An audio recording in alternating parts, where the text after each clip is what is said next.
The World Cup is finally here in a few days. There are so many good teams, but there are going to be some dark horses in this team, or you could call them underrated teams. So today we're going to be picking out my personal top 5 dark horses in this World Cup. So let me know yours in the comments down below. Now let's get started with the first one. First off, I have Japan. In my opinion, the first dark horse has to be Japan. This Japanese team is actually looking super good. There was a friendly around a month ago or so where they beat England. They beat England, I believe it was like 1-0, which is very impressive. Very impressive display from them. Their style of play, it's great to watch as well. A lot of their players are super good technically, and you have players from the top 5 leagues as well. For example, Mitoma was unfortunately going to be missing out for the World Cup due to a hamstring injury. That's a massive miss. But then you got, I think his name is Ayo Tanaka, who plays for Leeds, a very good all-around midfielder. He could win the ball, make the line-breaking passes, and he could also score at the same time.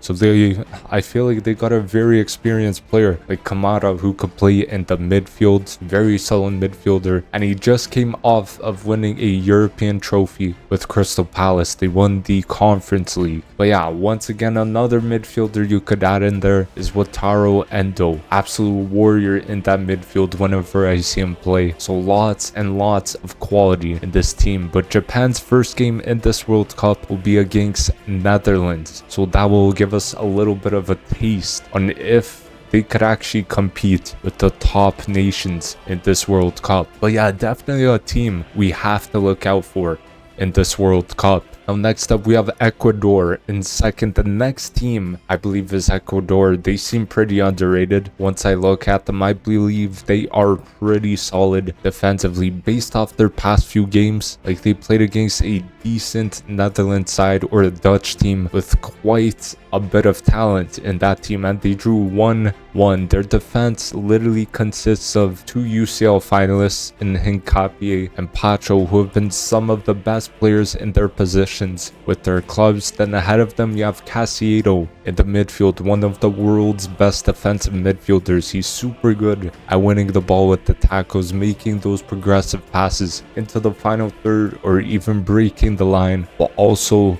getting those interceptions, which is one of his best qualities. But I feel like this team has held multiple top international teams to just scoring a single goal against them. That's it. So they could definitely do a job in this World Cup. Up top they still have Enner Valencia, who is still scoring for his national team. It's unbelievable at a decent rate as well. I swear he's been playing for the national team for quite a while. Their defensive solidity then turns into a fast counterattack, which is where they can really hurt you on the offensive end. But yeah, Ecuador, we need to look out for them for sure on the defensive end. Now the third team I have is actually Norway. For the first time since 1998, Norway are back in the World Cup. This is most definitely a side that we gotta keep an eye out for.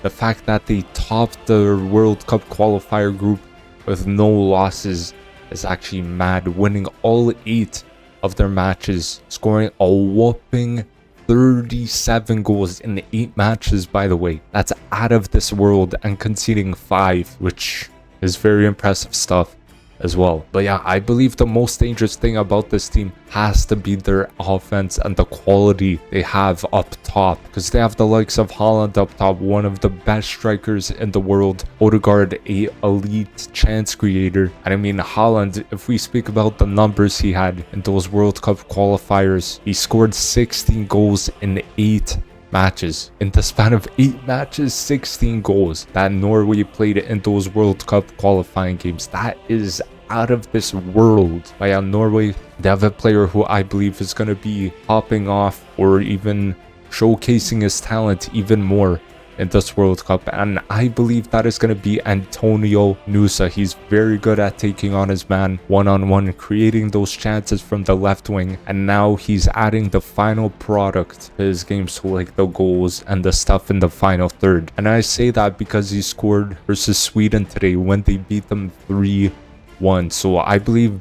by the end of the World Cup, I think big clubs are going to be coming after him.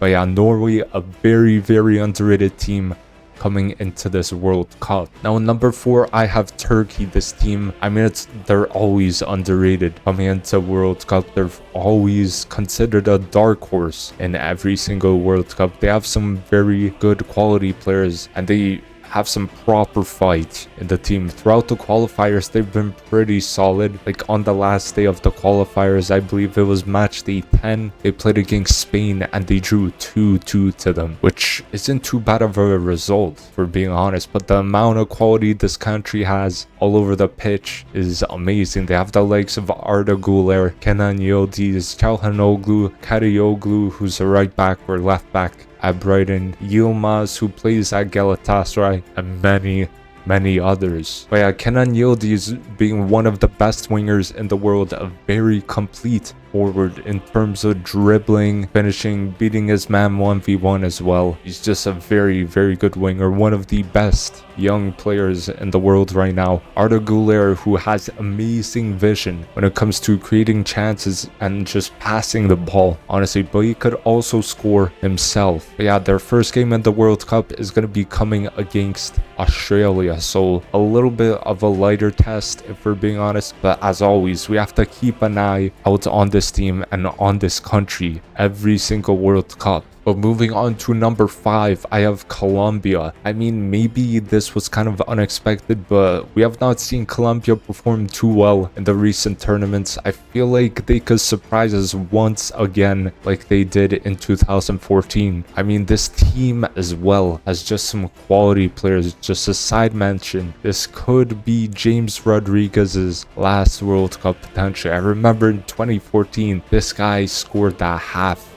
volley. That was unbelievable. That was just absolute scenes. One of the best goals I've probably seen in a World Cup. Yeah, Davinson Sanchez they have in the back, coming off a pretty good season with Galatasaray. Then they have a standout player in the midfield with Richard Rios, absolute baller. This guy moved from Palmeiras to, I believe it was Benfica this past season, and at first he started off a little bit slow, but eventually he grew into the team and he started performing very, very well. I mean, he's very good with the ball at his feet, and he is a very complete midfielder. You can play the number 6, the number 8, and other positions as well. Obviously, you have one of the best wingers in the world and Luis Diaz in your attack, coming off a very good season with Bayern, especially numbers wise.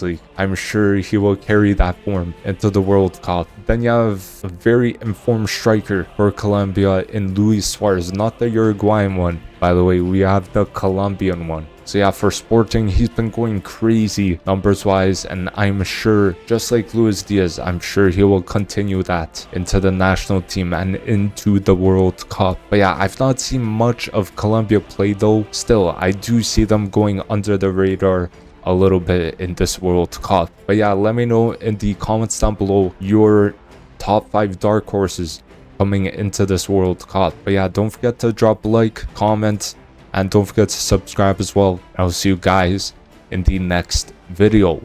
Peace.